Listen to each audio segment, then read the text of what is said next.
अध्यक्ष महोदय, मुख्यमंत्री माझी लाडकी बहीण या योजनेच्या संदर्भात निवेदन करू इच्छितो। सदर योजनेत अर्ज करण्याची मुदत 1 जुलै 2024 ते 15 जुलै 2024 पर्यंत ठेवण्यात आली होती। या मर्यादेत सुधारणा करण्यात येत असून आता सदर मुदत 2 महिने ठेवण्यात येत असून ती दिनांक 31 ऑगस्ट 2024 पर्यंत लाभार्थी महिलांना अर्ज करता येईल।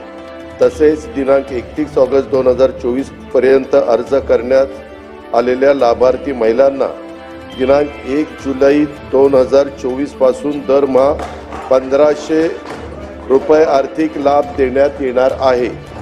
या योजनेच्या पात्रतेमध्ये अधिवास प्रमाणपत्र आवश्यक असल्याचे नमूद करण्यात आले होते।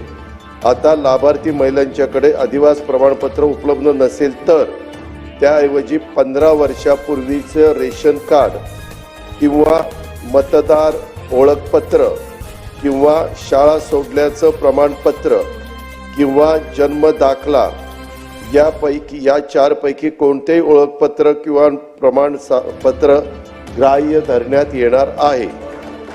सदर योजनेत 5 एकर शेतीची अट होती, ती वगळण्यात आली आहे। सदर योजनेत लाभार्थी महिलांचा वयोगट 21 ते 60 वर्ष असा होता, त्याऐवजी 21 ते 65 वयोगट करण्यात येत आहे। परराज्यामध्ये जन्म झालेल्या महिलांनी, बॉर्डरवर हा प्रश्न आहे आपल्या महाराष्ट्राच्या, महिलांनी महाराष्ट्रातील अधिवास असणाऱ्या पुरुषांबरोबर विवाह केला असेल तर अशा बाबतीत त्यांच्या पतीचं जन्म दाखला किंवा शाळा सोडल्याचे प्रमाणपत्र हा अधिवास प्रमाणपत्र ग्राह्य धरण्यात येईल। तसंच 2.5 लाख रुपये उत्पन्न दाखला उपलब्ध नसेल तर ज्या कुटुंबांकडे पिवळे किंवा केशरी रेशन कार्ड उपलब्ध असेल त्यांना उत्पन्नाचा दाखला प्रमाणपत्रातून सूट देण्यात येत आहे।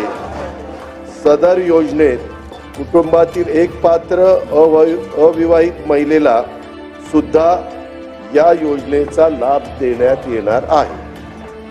धन्यवाद। जनतेचा अधिकारनामा जाणीव हक्काची या न्यूज चॅनलला लाईक, शेअर व सबस्क्राईब करण्यास विसरू नका व सदैव रहा अपडेट। जाहिराती व बातमीसाठी आजच न्यूज चॅनलशी संपर्क साधावा। 80 87 820 897।